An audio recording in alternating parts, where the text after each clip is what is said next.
Welcome to the Mormon Medium Podcast, where we'll talk about spirituality, the paranormal, religion, and my journey in becoming a Mormon medium. I'm Nanette Ride. Thanks for listening. Now let's go have some fun. Don't be afraid. Close your eyes. There's a moon overhead, but the sun will rise.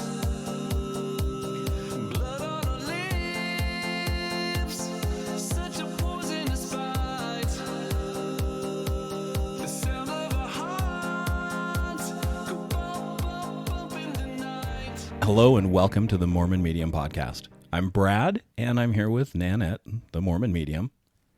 Hey guys, I hope you had a good week. Me too.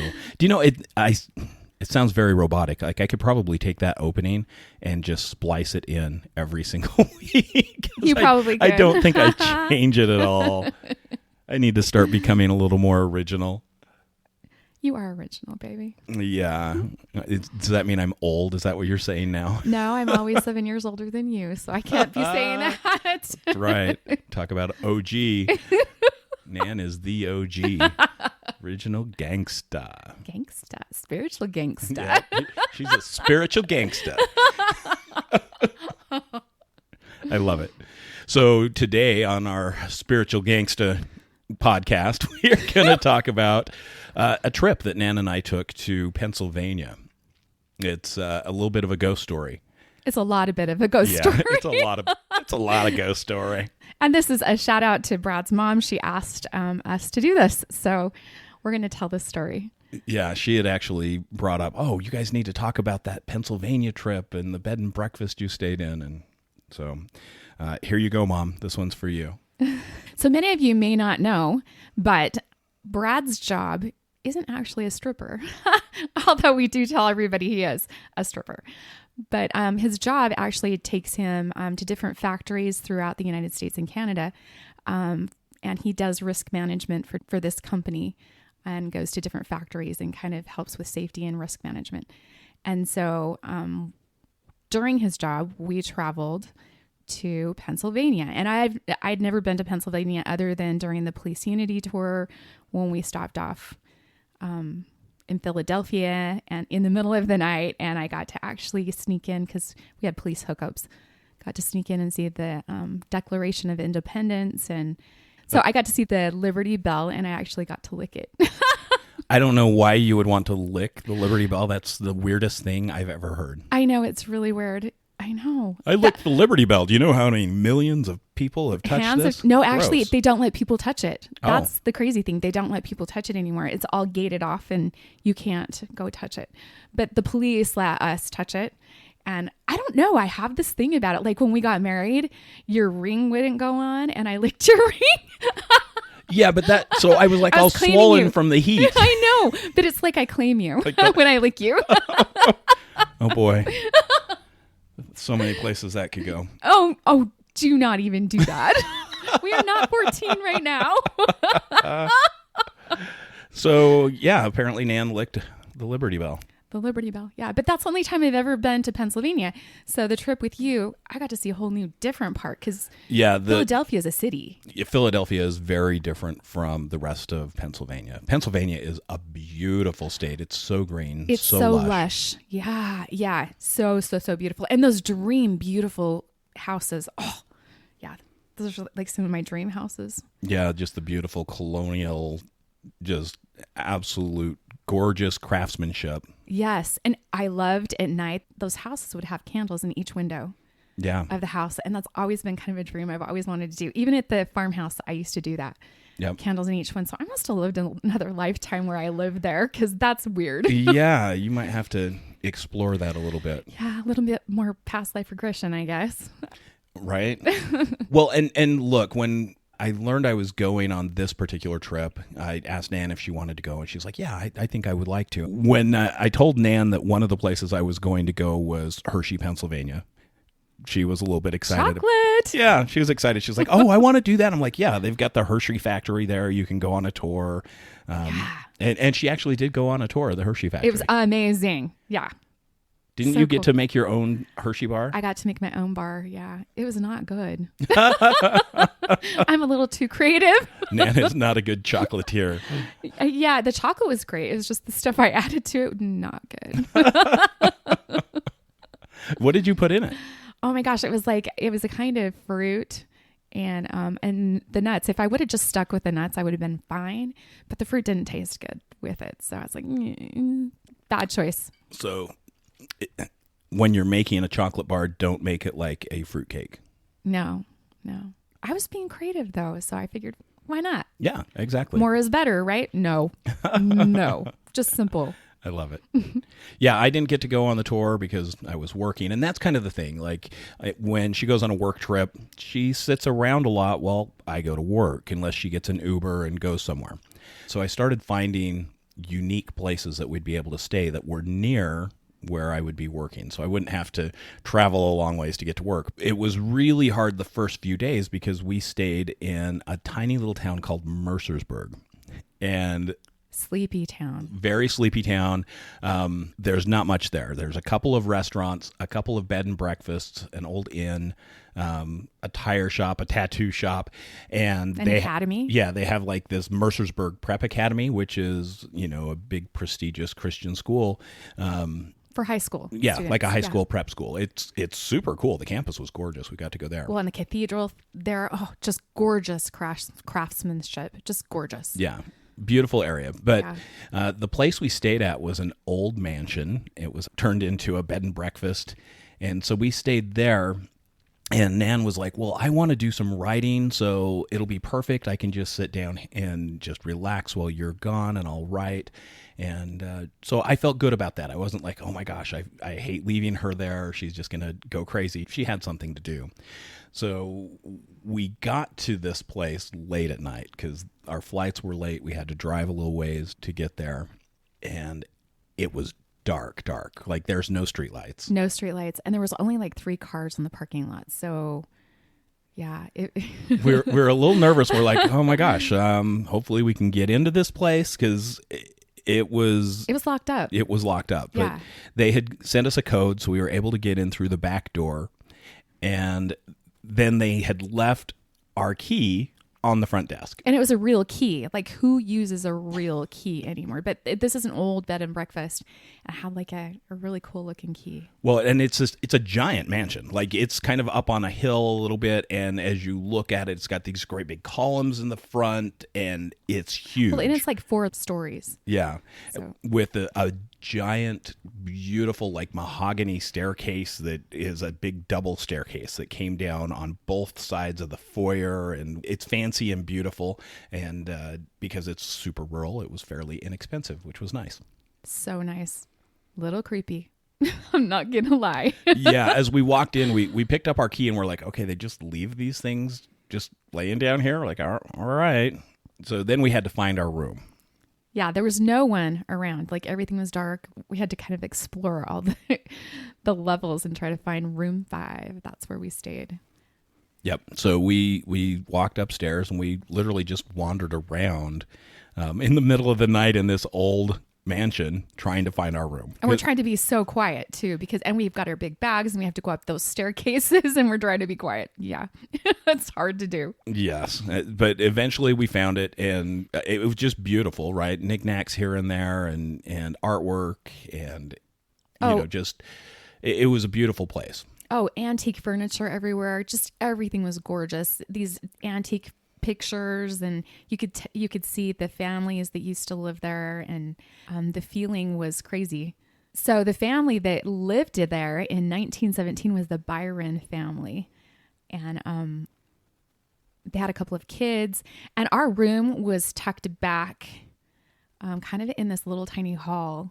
Kind of weird because some of the rooms were really super nice, but our room was tucked way back in, and we thought, okay, this is cool because we can get some rest. And I was extremely tired. I wanted to rest a lot, rest and work on my book and that kind of thing, just some downtime. But when we opened the door to our room, and it was all solid wood, it had an antique bed, queen size bed, and antique lamps, and everything was just so beautiful, like a down comforter, and super clean, really teeny tiny bathroom and an even smaller shower. Really Yeah, small. it had a small like two of us bathroom. couldn't fit in the bathroom at once. We were obviously like in the servants' quarters. Oh, totally. But it did have a giant closet, like walk-in closet, and had a couple of robes in there for us and some slippers and that kind of stuff. So, but the closet was way nice. So the room was small, but we could put our bags and stuff in the closet and then just shut the door and we were good. So, classic Brad. He always has to go to the bathroom when we settle in. We're not going to talk about that. Oh, yes, we are. No, we're not. Yes, we are, because as Oh, soon my as we got goodness. in there, Brad had to go into the bathroom. So mind you, like It'd been a long drive. I had to hold it. It was a one-person room, so he shuts the door. And my side of the bed was like 3 or 4 feet from the bathroom door. Okay. So I'm sitting there and all of a sudden I get the cold chills. And I could feel somebody was in the room with me and the lights flicker. And I'm like, Brad, there's somebody in this room and I can feel like they're watching me. And classic Brad, he's used to this, like, because I do this kind of stuff all the time when we go places. He's like, okay, I'll take care of it when I get out. So he comes out and he sages the room and tries to be really careful because we don't want to, set off alarms in the middle of the night. That would be so bad. Yeah, could you imagine everyone waking up to the smoke alarm in the middle of the night? Is there a fire? No, it's just the weirdos in 5 saging their room. So Brad sages the room. He goes into the closet to sage and he felt something, like got the philo-erection that we talked about before. Yeah, the hair stuck straight up all over my body. And it's a classic sign with Brad. He'll show me his arm. You know he's into something. But he could feel something right there. So he saged it. We sent it out the room. And we went to bed after that. And it was a fine night for a couple hours anyway. So once we got sage, everything was done. We're good, right? So we lay down in bed. We're reading, talking. And the closet door just slowly swings open. And it doesn't just swing open a few inches. It swings open like a foot. I'm like, what the hell? So I got up out of bed, walked over to the closet, shut the door, made sure it was latched, kind of pulled on it a little bit, and went and laid back in the bed. Yes. And then it happens again. Yeah. A few minutes later, the door just slowly swings all the way open. I'm like, what in the hell? No, this isn't going to happen all night long. No. And this is after you saged. Yeah. And so finally, I got up again. I'm like, we're going to try this one more time, just because the skeptic in me is like, there's something going on. The hinges are not on straight, and it's, maybe we're on a slant. There's got to be some reason it just unlatched. So I close it again, very firmly made sure it was latched, pulled on the door, made sure it wasn't opening again. I was satisfied. I knew, okay, if something else happens, there's paranormal activity. There's a ghost here. There's something touching this door and opening it, because it should not open. It is latched and closed. Exactly. And then it happened again. I remember you saying to whatever was doing this, you were like, hey, we're not here to mess with you. We're just here to rest, right? Yep. And I finally said, look, I get it. You want the door open. We'll leave the door open if you leave us alone. Yeah. We'll just peacefully live here together for a couple of days and then we'll leave. Right. So we kept the door open like a foot. It just stayed open. It just stayed open. Yeah. We just kept it open. And then we went to sleep. But it didn't have any more problems, with the door after that. No, not with the door. But after we'd been asleep a couple of hours, my back was to the bathroom. So mind you, it's just a couple of feet away. So my back's to the bathroom and I'm like facing Brad, and something comes and touches my shoulder and kind of shakes me and asks me if I'm awake. And then I turn and there's nothing there. And so I'm like thinking, okay, so we left the door open. It probably was somebody that used to sleep in there, and they're coming in and thinking I'm someone else. And really creepy. But I still went back to sleep. And she didn't say a word to me. She just... I told you the next morning. Yeah, not until the next morning, not at night. You didn't say anything. You didn't think about it or do anything about it. No, because I think at this point in time, things were happening to me all the time. It kind of was just like, oh, it didn't feel scary. So I was just like, I guess it's okay. So next morning she tells me, and I'm like, what the hell? And, just am checking with her to make sure she's going to be okay, because I have to leave. I've got to go to work. I don't have time to to deal with this stuff, right? Right. She assured me, yes, I'm fine. Don't worry about it. I'm going to go downstairs and write, so I'm not going to be in the room a lot. I'm like, okay, cool. So I, got my work bag, took off, and was gone for the day. Well, and before you left, you'd shut the bathroom door and you shut the closet door so I could just sleep. And, yeah, I was going back to sleep and Brad was gone. And, when you get to that point of you're not asleep, but you're not awake and you're at that in-between stage, I was there. And all of a sudden I smelled that smell of sulfur. And at first I was like, was that me? Did I just toot? What's going on? My stomach's okay. I feel okay. That couldn't have been me. And I'm smelling it and it was just so nasty, so gross. And I'm just I cover my nose with my blanket a little bit, try to go back to sleep. And then all of a sudden I hear something underneath my pillow and my pillow lifts up. So my head is lifting up. And I'm my eyes are wide open. I'm what the heck is happening right now? And then all of a sudden I start to feel something touch my chest and it runs down my breast and down my tummy and down to my hip. And I sit up and I'm oh no, you're not doing this. Freaked out. Somebody was totally filling me up, which Perverted isn't the ghost. first time. Perverted ghost. So yeah, I was no, you're not doing this. And funny thing is after I did that, the smell went away, the feeling went away. And then I was able to kind of settle down, which I don't even know how I settled after getting felt up, but really super creepy. Well, and one of the things we had learned later, we started finding out more of the history of the home, is the area where we were at, our room in particular, had been the nanny's room. Yes. And the door where the closet was had actually led to the nursery, so where the kids slept. And so what we kind of started thinking was, well, maybe the spirit that was opening the door was, the spirit of one of these kids checking on the nanny. I need the door open. I don't know. That's what it felt like. When we talked about it, it felt like that's what was going on. Yeah. And then the perverted old guy, well, our thought there was maybe the master of the house had something going on with the nanny.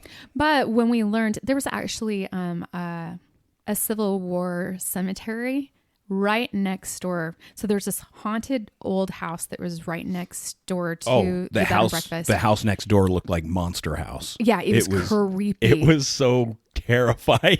Literally philo-erection throughout your whole body looking at this house. And we had to pass that house to get to the Civil War cemetery that was there. But what we learned is when we went to Gettysburg later is that when ghosts from the Civil War show up, you smell sulfur. So we're thinking that the person... Well, explain why. Well, it's because of their muskets that they would have to load them. And when they'd fire them, they'd smell like sulfur. Yep.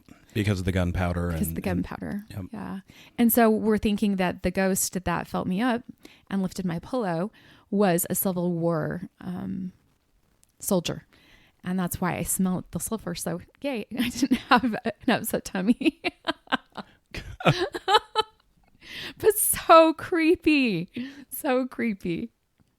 So in the morning, I went downstairs and the owners of the bed and breakfast, apparently they did not believe in ghosts or anything like that. But I let them know what had happened and that this place was really haunted. And the lady's eyes got really, really big. And she was like, no, it's not. No, it's not. And I'm thinking, you could tout this place as a haunted place. And lots of people will come and stay here because it is haunted. Oh, yeah. If they advertised it as the haunted mansion, which it was a haunted mansion. Yeah. Like I said, not as scary as the house next door. So the house next door, boarded up, it literally looked like something out of a horror movie, and you could just feel eyes on you as you walked past it on the street. It was creepy. Yeah, I probably wouldn't stay in that place. No, I wouldn't stay in that one. But the haunted mansion that we stayed in, yeah, they could tout that and advertise it as such, and people would come from all over to stay there. It's true, but she was not having it. So, and the other creepy thing about the place is after breakfast, so they fed everybody, all three of us, breakfast in the morning. All three of us. And it was a really good breakfast, really, really good, really fancy, chef, the whole thing. But after breakfast, they all left for the day. So I was in this mansion alone. Oh, that's right. It was abandoned pretty much, except for you. Yeah. Which seems really weird that if you're running a place like that, you would just split during the day. I think that they split because they know it's haunted. They don't want to hear the guests complain about the ghosts. And I was legitimately so creeped out as I walked around, and I was finding a place to sit down and be able to type my book and be able to get creative and stuff. And I found a place outside on this big, beautiful porch with the great big trees with the moss hanging down and the cicadas in the trees going off. And I'm settling in, and I even had some guy that doesn't even stay there. He came walking over, and I honestly couldn't tell you if he was a ghost or real, but we talked for just a minute, and then he kept walking, but he had to go behind the house to get to even where I was. Yeah, because the parking lot was around the back, and where that back patio was, you had to go around the back into the parking lot to come to the house. So that's a weird route for someone just walking. Exactly. And that's what I thought. And he wasn't someone that stayed there. So I never saw him again, but we talked for just a minute, and he wanted to know what I was doing. And I told him I was writing a book and kind of a little bit about my background. And he was just like, oh, super interesting. We'll have a really nice time. And he left, and I'm like, I'm not even for sure if he's real or not, because there was literally no one around, no one. So how peaceful. It was a peaceful, easy feeling. No, it was creepy. It was creepy. I got some writing done though, and I did sleep a lot while I was there, so it's good. Yeah, it was a really cool experience to go there and to stay at a haunted mansion. Well, and then it didn't even stop there. So this was your second time to Hershey and to Gettysburg, remember? Yep. And I remember you telling me when you went to Gettysburg, there was a restaurant that you went to, and you actually, with your human eyes, saw a ghost. Oh, 100% I did. Yep. So tell me about that. So yeah, the restaurant you're talking about, it was called the Dobbin House. And during the Civil War, it was actually used as a hospital. And so there's a lot of history there. And then afterwards... No. Wait. This restaurant was used as a hospital. Yep. For Civil War soldiers. Yep. No wonder it's so haunted. Exactly. And the Underground Railroad? And it was used with the Underground Railroad. Yep. Yeah, because I remember when we walked in, you took me there, and when we walked in, there was an area where they had hid the people for the Underground Road, and it's such a small area. I was just, it would have been so scary. Yeah, it had multiple uses. There was actually still areas where you could see bolt holes in the walls. And so it was, history right there living among you. But I went there because I was like, this looks like a great restaurant. It had good reviews, and I wanted a good meal, right? Right.